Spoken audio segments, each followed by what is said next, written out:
is Frank Pace. I own the company. It's called A&P Investments. A&P Investments is a real estate investment company. We do property management and we do property sales. Currently, we have 30 units that we manage. Roughly brings in between $120,000 to $135,000 of rental income. Our goal for each year is to buy 3 to 5 houses and sell them, which brings in additional income. Since 1995, Okay. I always had a real estate interest. Okay.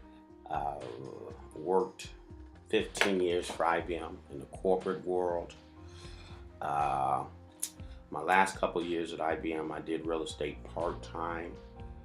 We went through a downsizing at IBM, and I had a buyout, and it was giving me enough cash flow to start the business. And with God's blessings, I've been able to run the business for almost 19 years.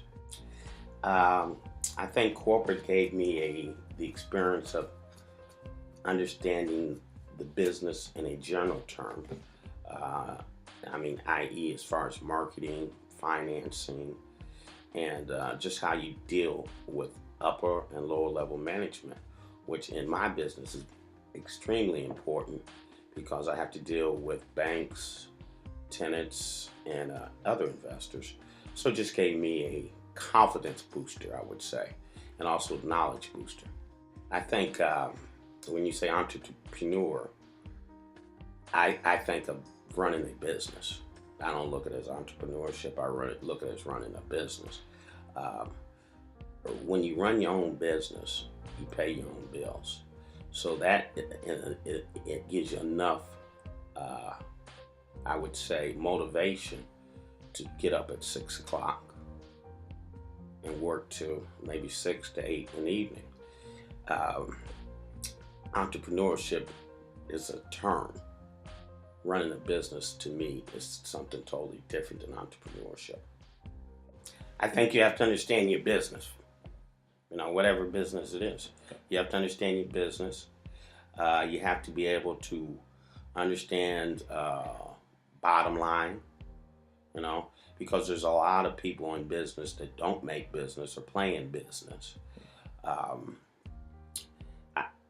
I just think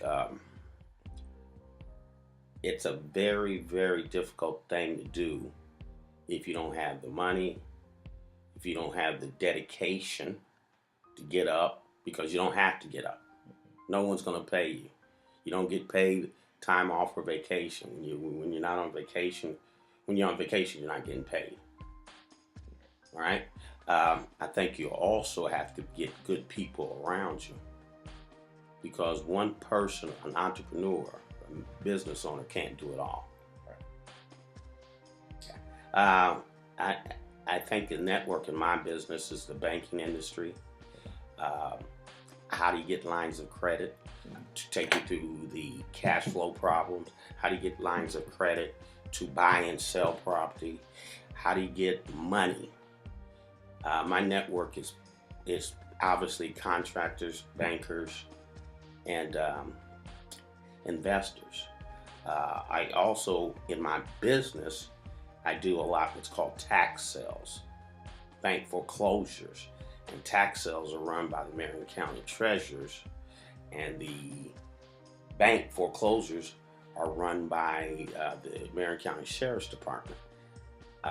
In the Treasurers and the Sheriff's Department, in order for you to do good business, you have to have a good contact at both locations, which helps streamline some of the problems you can run into. Networking is important, not just in the business world, but it's also important in life, because you never know what somebody else knows and how they can help you. Right. Business. Yeah, that's pretty easy. I guess I would have to say the entrepreneur or the business owner that motivate me, and I read a couple of his books, was Donald Trump. He fit right into my real estate goals, dreams, whatever you may call And I saw where he had been very successful.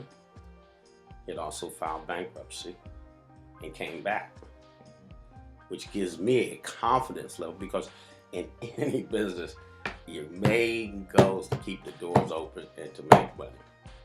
Sounds easy. Right. Sounds very easy. It's not. And I would say to the young people, that want to be entrepreneurs, they've got to have 5 to 10 years experience in some business where they have a foundation, and then they can use that in whatever goals they want. I think it's extremely hard for someone to be in college or be out of high school and start a business. You just don't have enough information. It's not like what we see on TV or LegalZoom, or it's not like, hey, I want to start a business. It's just not that. Right. Well, I probably did it wrong. What I did was I started with one house. Went to an auction, bought the house. Had no money to close the deal. So I started networking and went to some mortgage companies, went to some banks. But in 1995, they weren't really loaning money on real estate, especially for an individual that was just trying to start a business. I got smart. I got me a credit card with enough money to buy the house. Paid on the credit card, I think, for about a year. And then I finally found a mortgage company that will refinance me and pay off the card. Once I found that avenue, I found other avenues to get more money. Because what happens is when you have a real estate property, when you have something that's an asset, you can borrow against it. And that borrow against it becomes a line of credit. And that's how I got started. I started spreadsheets. Did not use spreadsheets. Used to use folders and write them down with pencil and paper. I started using the internet to do what's called comps, understanding what properties are worth, what they're not worth, how long they've been on the market. Technology has helped me, and I probably haven't used as much technology I should, but my business is not that difficult. It's just not that difficult. Once I understand it, I have a lot in my head, have a lot on my computer, but I don't know if I've taken advantage of technology like I should have. And I know some areas. Every year I get better in that. Every year I get better. Like one of my goals this year is to get all my properties on the system with a picture and with comps in the area, so I know what's going on in the area. Okay. Well, I started out like most rookies. I just had a vision. Okay. Not a major league business plan. But what I do now is every year I write a plan. All right. I knew I have an MBA and also an undergraduate degree in business. I knew about a business plan. We did them at IBM each year.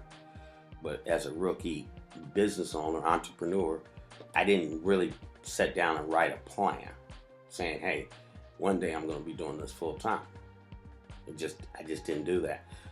But now what I do every year is I sit down and say, all right, how was 2013? What did I like? What didn't I like? And what are my goals for 2014? I do that usually in the January or December time frame of every year. I think a business plan is number one. If you don't have a plan, how are you going to get to where you want to go? I was just very blessed and lucky how I got started. But I know now, in order to keep the doors open, and I want to stress that, in order to keep the doors open, you have to have a plan. Okay. Sure. I would give them you got to have business experience, not book experience, business experience. And you got to go get that, have someone pay you to get that. 2, second thing is, anything in this country is possible. But if you don't work hard, if you don't do some praying, it ain't gonna happen. You know, it just is not gonna happen. I mean, and hard working should go along with smart working. I mean, we can work hard and not be smart at what we're doing. Yeah.